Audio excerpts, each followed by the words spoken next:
We started 10 minutes late, and we're right on time, 10 minutes past 3. If you want to stretch a little bit or something, I fear if we disperse and come back, it'll take us half an hour. So let's go right ahead. Carrie, take it away. Hello again. Now we're going to take the stand up, please. Yeah. Now we're going to go into a little bit more contemporary style. As you see, the name of the song you might have heard of. If I Can Help Somebody. If I Can Help Somebody was written in 1923, but it became more popularized by Helga Jackson. It was used during the time of civil rights. It became a favorite of Martin Luther King. And it was used for a lot of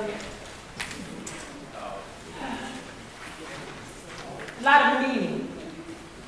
Used in church, some lyrics were changed, but the words, if I can help somebody, then my living shall not be in vain.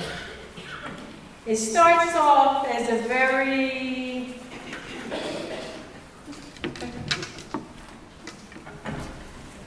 Go down.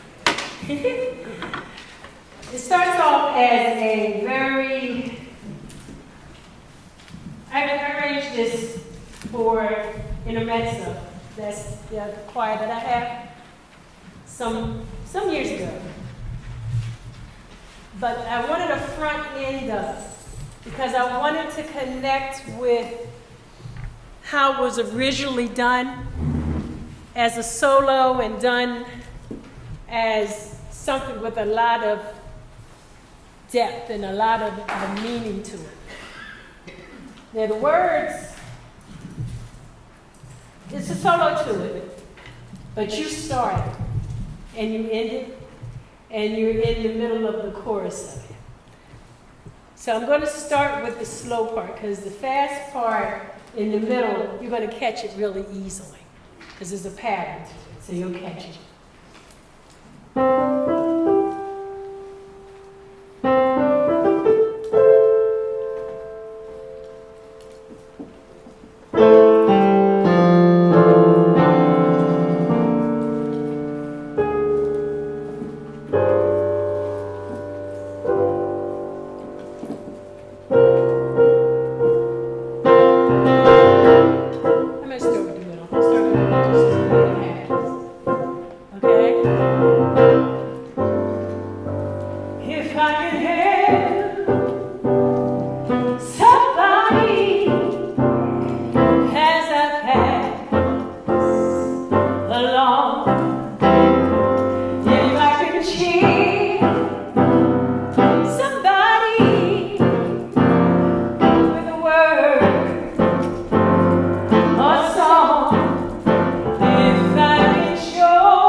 then my living, it shall not, it shall not, it shall be an day.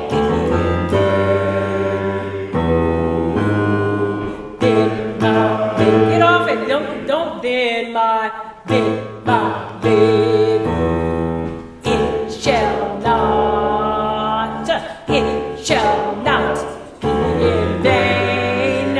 Ooh, help somebody, right?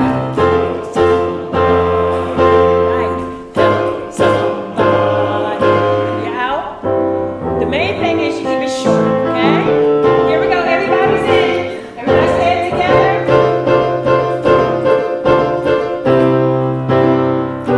Then my living, let's do that interest again, because you'll hear, then my living, that's how it come in. Then my living, all right? All right, here we go. Then my living shall not, it shall not be in vain. Oh, get off of it. It shall not, it shall not, it shall not be in vain. Go up, help somebody, good.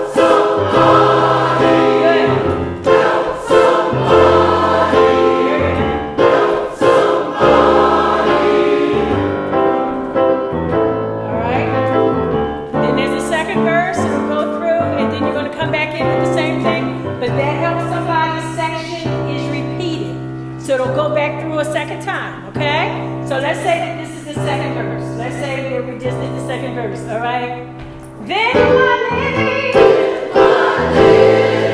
it shall not be in vain.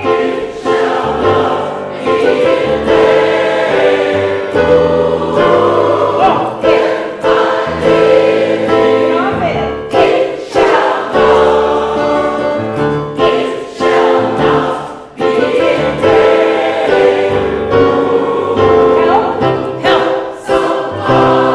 Help somebody.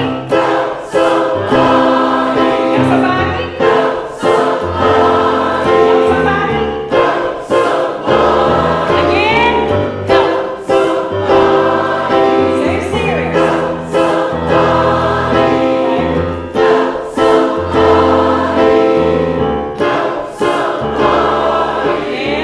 Then changes. Then my living shall not. Say that, everybody. My living shall not. They're gonna add to it. Then my living shall not. Put the ooh in. Then my living. But you gotta get off of the E.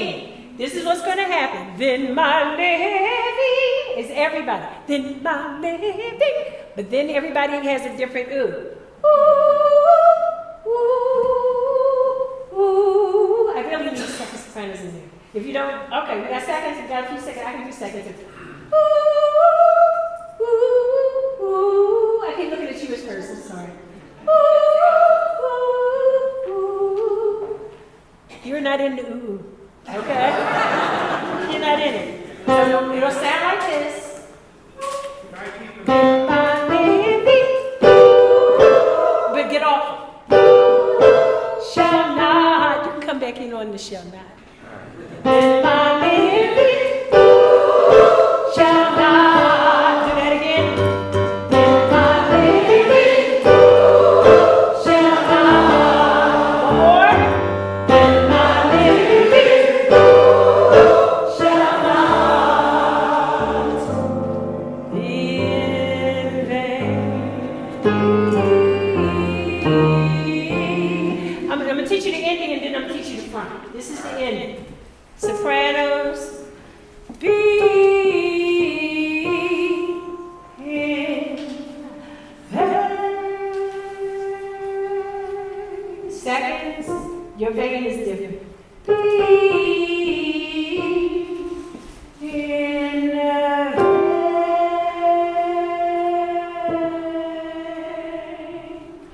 all right, let me hear sopranos B. Ready, and. In the vein.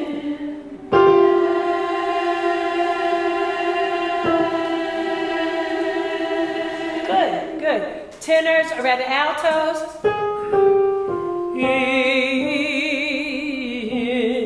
You don't do the whole B.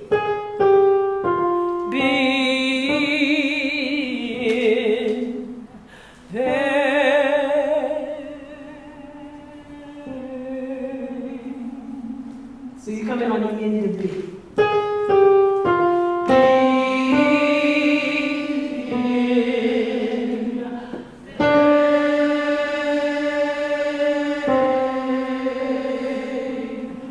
Sopranos and altos. B, ready, and.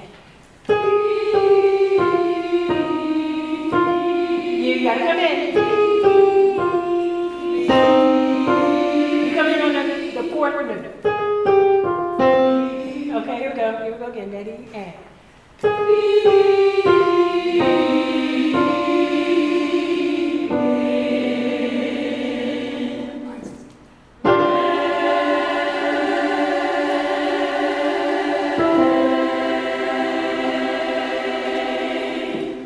Tenors. You'll come in with the altos. No, I'm sorry. B. You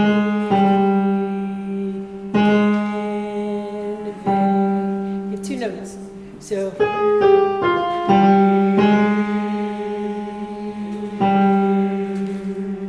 No, you start on the A flat. I'm sorry.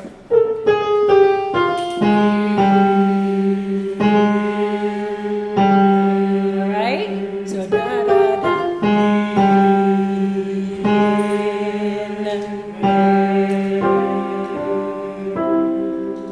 All right. Let me hear tenor, sopranos, and altos. Ready? Ready, soprano. Start us off. Ready? And.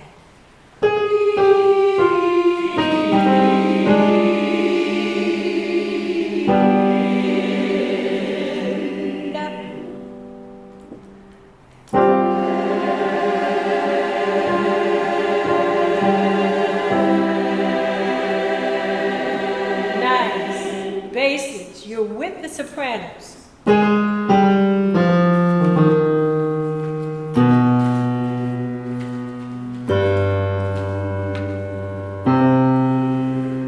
Okay? That B. Here we're going to hear tenors. Let me basses. Ready, and.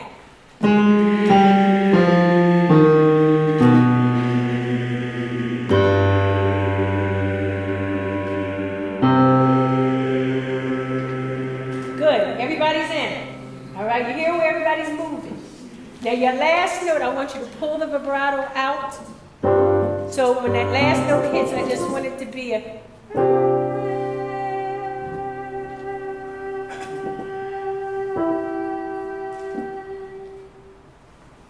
Just let it pull away. Okay, here we go. Everybody's in. B and A. Ready, and.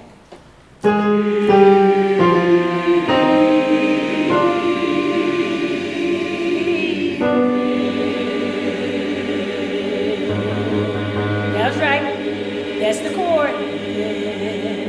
The vein.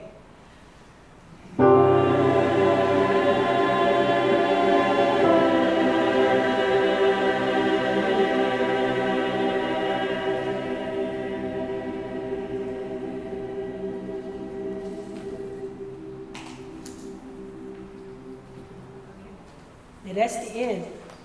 There's a beginning that does same concept. Now go back. This will be easy for you to catch because you. Then my living.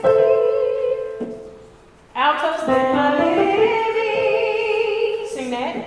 Then my living. Time to go. Okay. All right. Second sopranos. Then my living.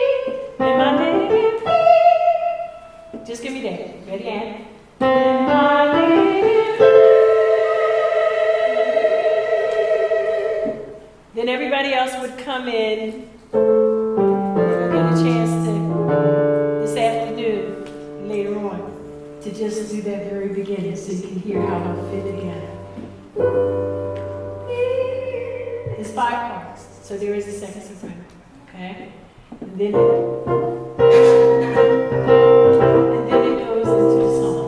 All right? But that's how the song goes, okay? So, you get it where you can. Thank you, thank you.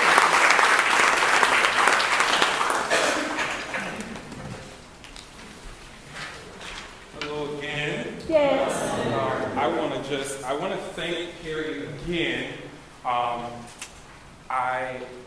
I grew up listening to the Hawkins and the Clark sisters. And so just that writing style, Yes. it was a little nostalgic for me listening to that particular piece. So it's just grateful for your contribution. It's beautiful. Very beautiful.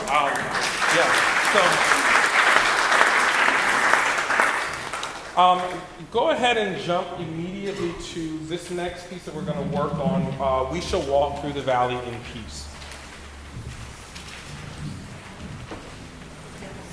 All right, we're going to start at the beginning. I'm going to ask, just as a matter, this is a preference matter for me. We're going to approach the hums, and we'll talk about them later, but I'm going to ask you to sing ah and only close your lips, right? What that's going to do is just create this really deep resonance within your sound. So sometimes, different directors, conductors have a preference of when we sing a hum, we close everything up. But I find that there's this really nice resonance that happens when we sing ah, and only make sure that our lips are closed. So that's how I'd like us to approach these hums, all right? Now there are splits here, first and second, as I just don't have the time to learn all of your voices. I'm simply going to ask you to be responsible for your part, whatever that typically may be, all right? First to second soprano, first to second alto, first, second tenor, bass, baritone, all right? Let's read together. All right? Here we go. 1, 2, 3, first.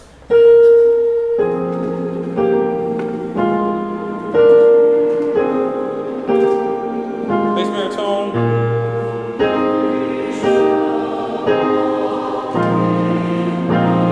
2, 3, 4, 1, 2, and cut. Good. Let's do that one more time. Here we go. First sopranos to start us. 1, 2, 3, 1.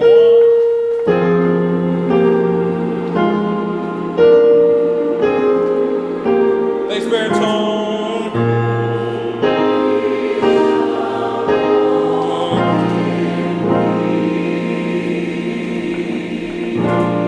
And cut. Diction. Good. Let's keep going. Read. Ready and do.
On beat 4, and then we'll all jump in. Here we go. First soprano, ready, 3. Here we go. Go. Bass baritone.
soprano.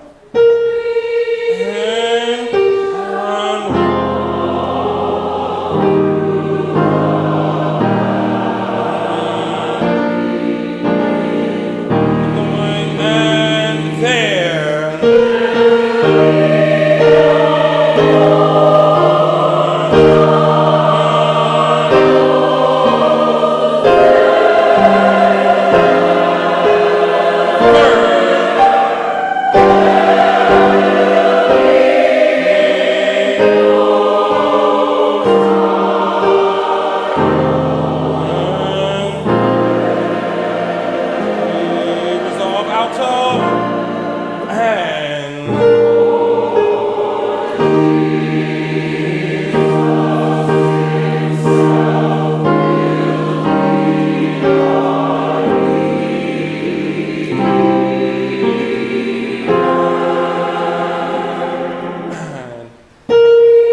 Soprano and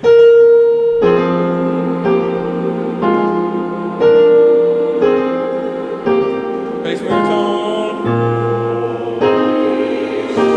soprano join,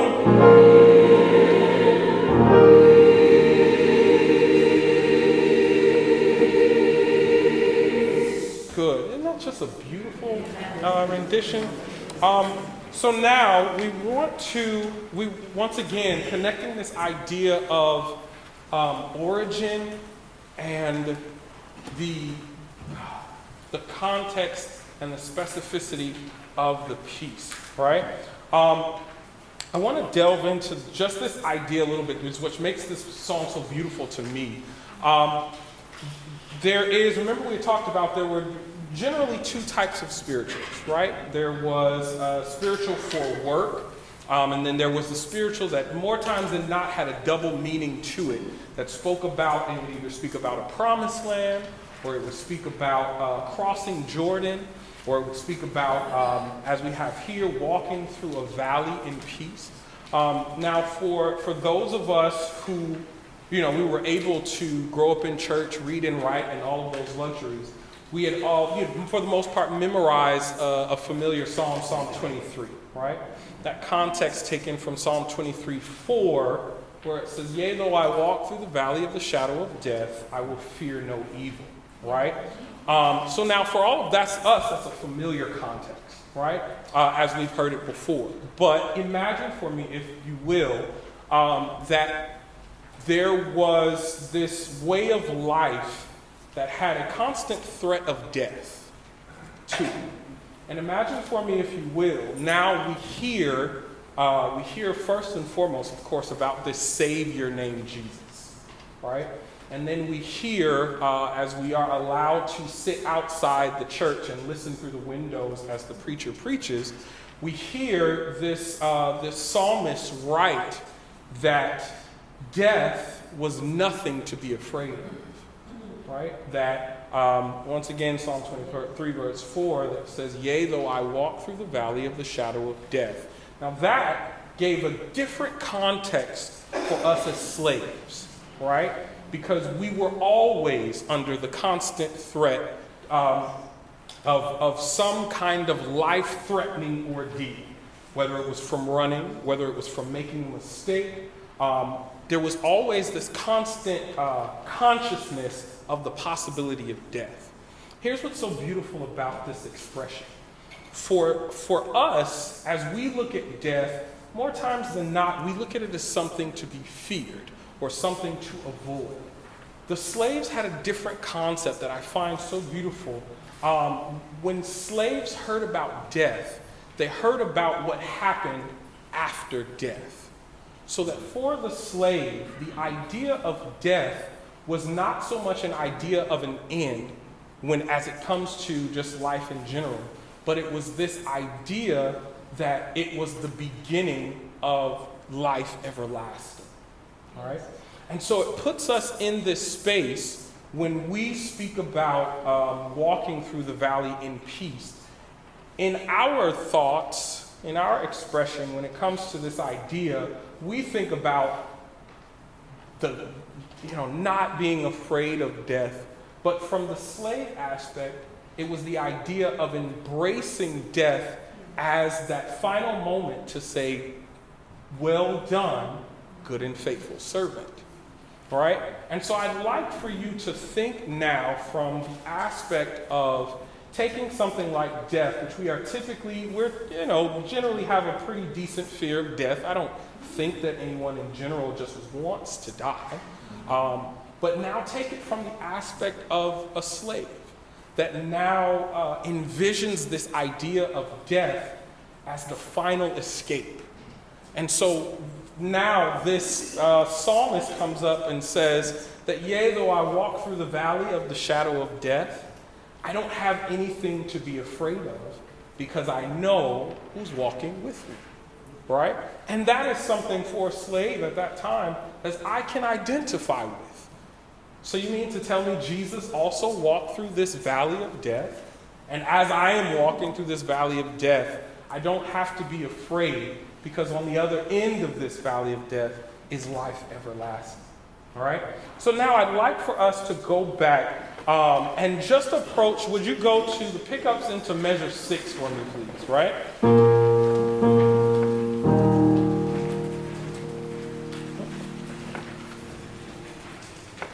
Here we go. Ready, and we shall walk through the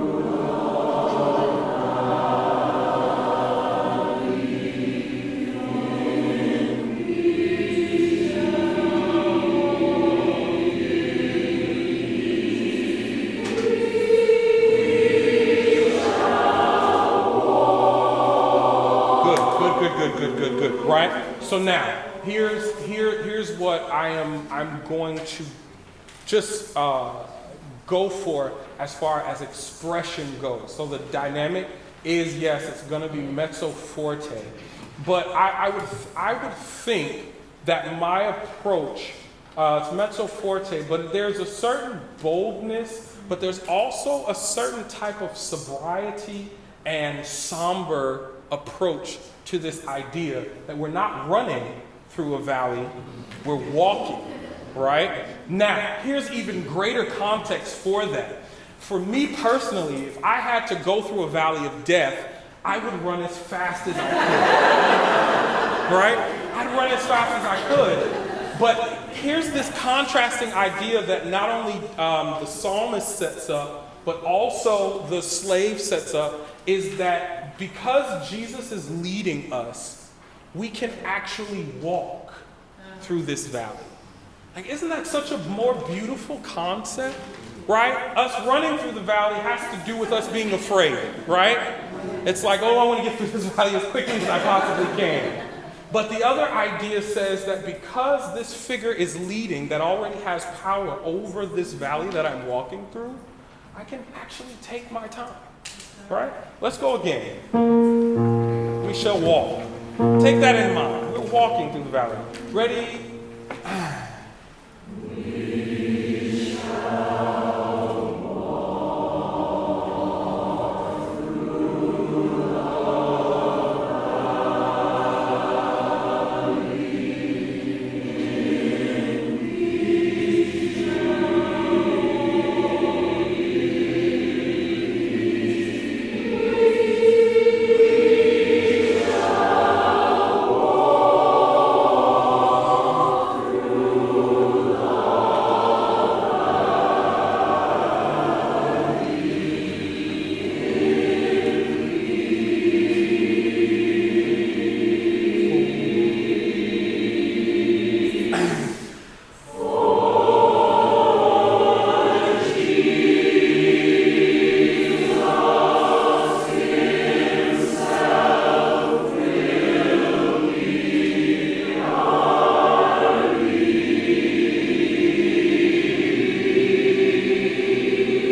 Out of time, but I want to go to another concept, and now I'll speak about this idea of wanting this hum to resonate just a little bit more, right? So the idea of a hymn, as it pertains to gospel, the Negro spiritual, and some have even heard as far as our gospel African American rhetoric, had to do with when we could not find the words to say, we hummed.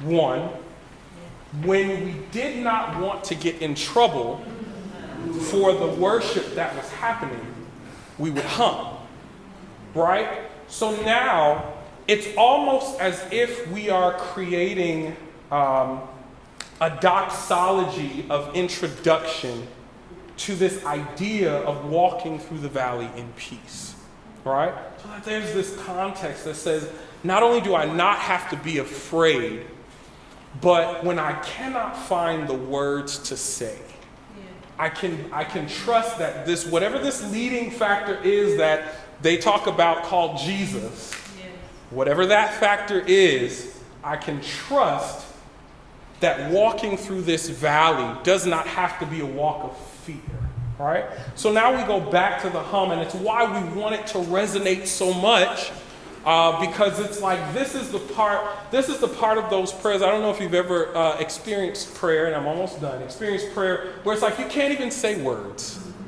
It's just like, I don't even have the words right now. But I know that there's a God that understands what I'm trying to portray. All right? So once again, we're going to take that hum and approach it with that ah space. Lips are closed, just so that it resonates as fully as possible. All right? First sopranos are starting us out. Here we go. 1, 2, 3.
Thank you all so much for your time.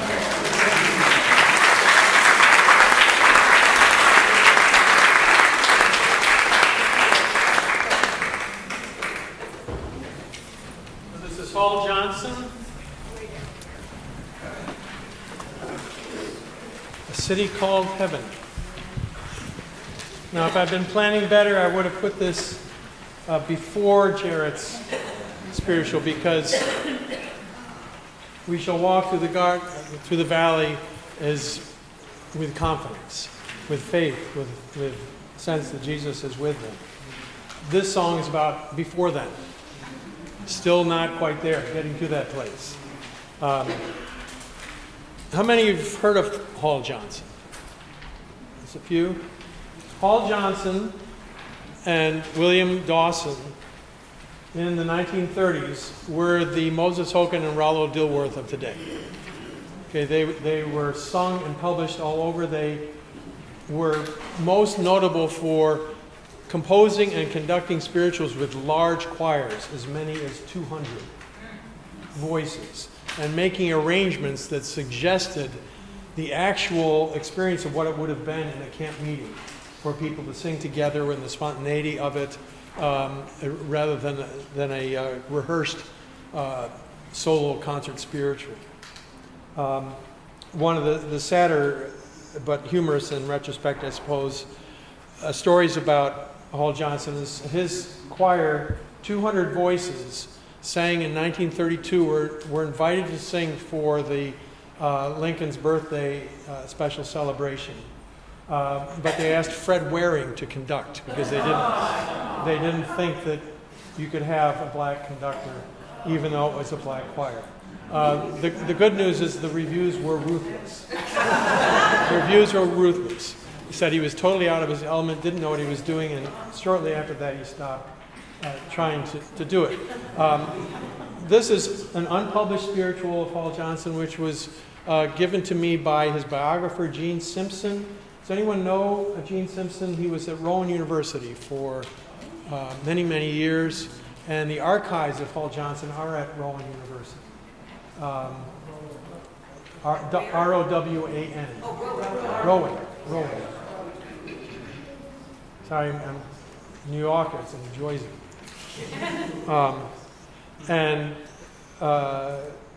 had the good fortune of having exchanges with him by email and then visiting him in his last years, and he was very generous in sharing about this music. One of the things that you'll notice, just looking at the text alone, I am a poor pilgrim of sorrow, I'm tossed in this wide world alone. No hope have I for tomorrow. I started to make heaven my home. Sometimes I'm tossed and driven, Lord. Sometimes I don't know where to roam. I heard of a city called heaven. I've started to make it my home.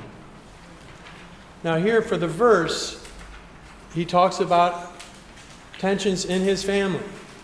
My mother has reached that pure glory. That is, she may either have passed or is ready and has left on the Underground Railroad. My father's still walking in sin. In other words, he is not of faith does not think it's a good idea to move ahead. My brothers and sisters won't own me because I am trying to get in. It is my brothers and sisters will shun me, is how Gene Simpson said this should be understood. They'll shun me because I'm following in my mother's way of trying to get in, and they think that that's just not worth the danger. We don't want to lose you. Please don't go there. But he feels driven nonetheless. The other thing about this is a sorrow song, and it's in 3 verses with a coda repeating the refrain only slower and softer the last time. And the markings are very specific, but they're specific in order to allow for spontaneity and freedom in the performance. So it's not by rote, but in the moment in that campfire, they would be moved by the Spirit to go one way or another. In particular, I draw your attention to, on the second page, you'll see the refrain, sometimes I'm tossed and driven, Lord, and then there's this V symbol, which means to pause. Indeterminate length. Sometimes there's a fermata there, and it says lunga, which means long hold, don't know, and then another break, another V, where to roam, and then another fermata. I heard of a city called heaven, and then on page 4, and this is a subtle thing that I ignored at first, and then it was pointed out to me not to. I started, to make it my home. In other words, I just started. I just barely got going. The same thing happens when it comes back on page 6. I started, to make it my home. But then, on the last page, the last time, when it's softer and slower, the very last phrase, I've started to make it my home, no break. Except before my home is to bring that home. And at this point, we can imagine that the next spiritual to be led would be Walk Through the Valley. And what we're going to do with this is save time, since we have so many members of the Choral Society here, which I didn't know how many would come. I'm thrilled that they did. We're going to sing straight through it. And the same music keeps coming back, and so you will get the hang of it from there. I'm sorry, wrong key. This is it says count to a slow 2. It's easiest to conduct it in a moderate 6.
I could just close with a word from W.B. Du Bois about sorrow songs. And this is in your leaflet on the second page. In The Souls of Black Folk, a really important book by W.B. Du Bois, Philadelphia's own, with each chapter beginning with a quotation from a spiritual, he says, "Through all the sorrow of the sorrow songs there breathes a hope, a faith in the ultimate justice of things. The minor cadences of despair change often to triumph and calm confidence," as we heard from Jarrett Spiritual.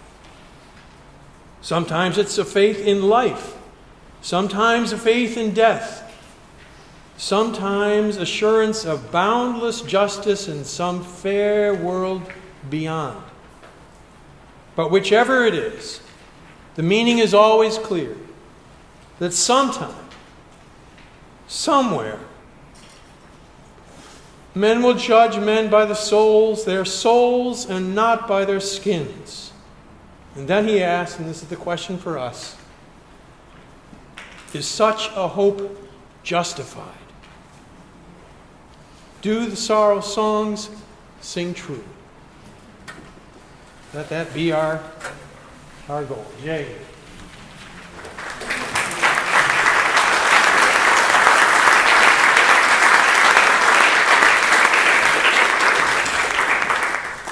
All right, if you could turn to the second page of your original packet.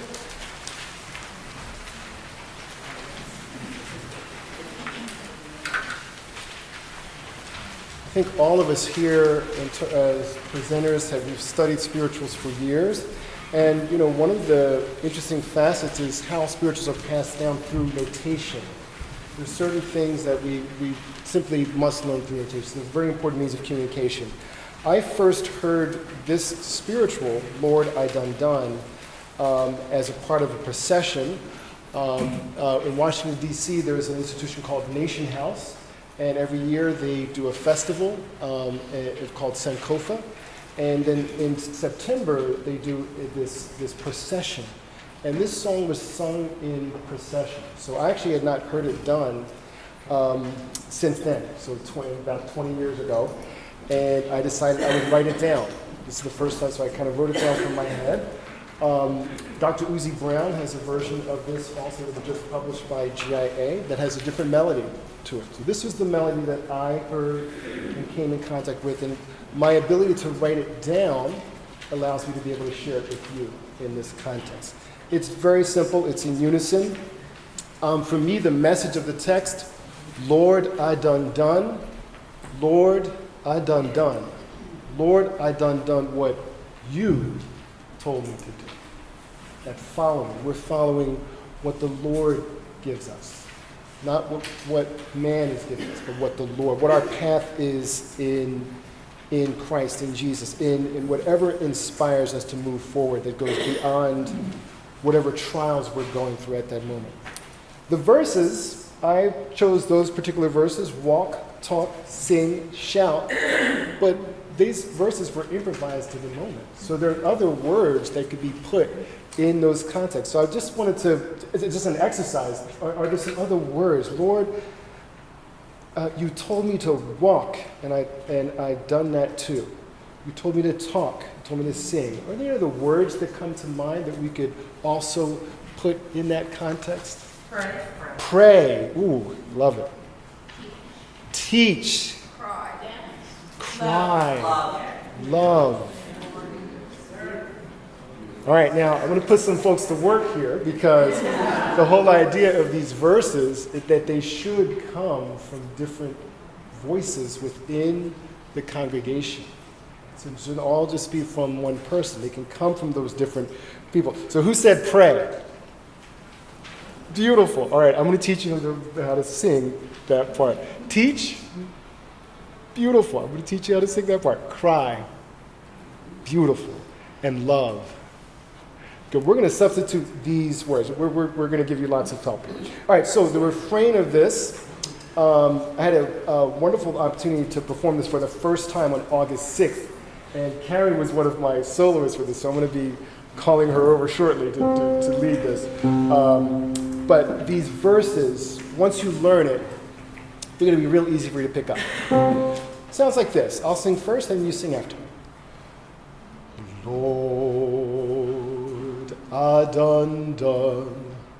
Lord, I done, Lord, I done.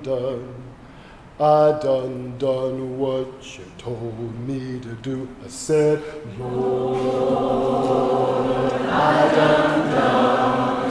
Lord, I done. Lord, I done.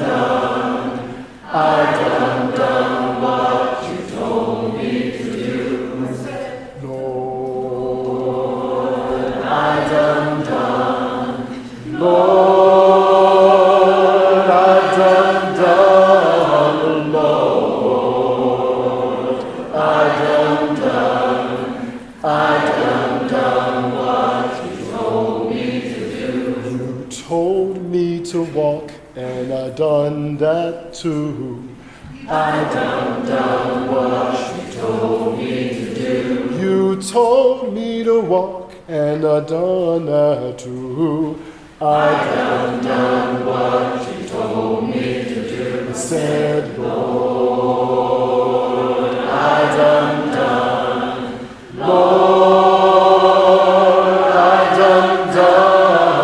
Lord, I done what you told me to do. Beautiful, beautiful. Our pray verse. Can you try that?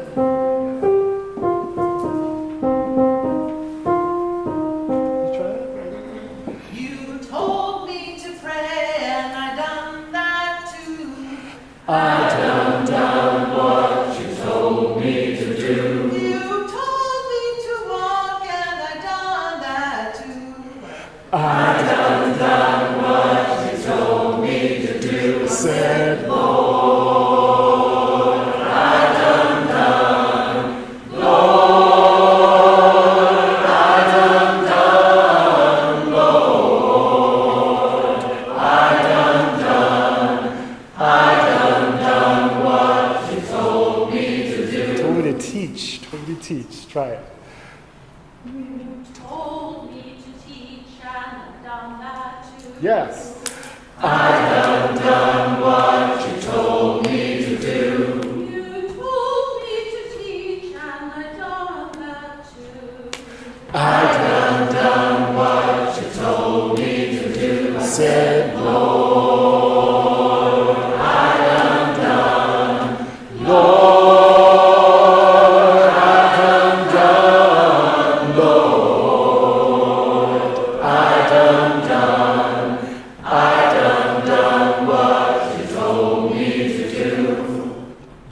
done.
what you told me to do. I done what you told me to do. I done what you told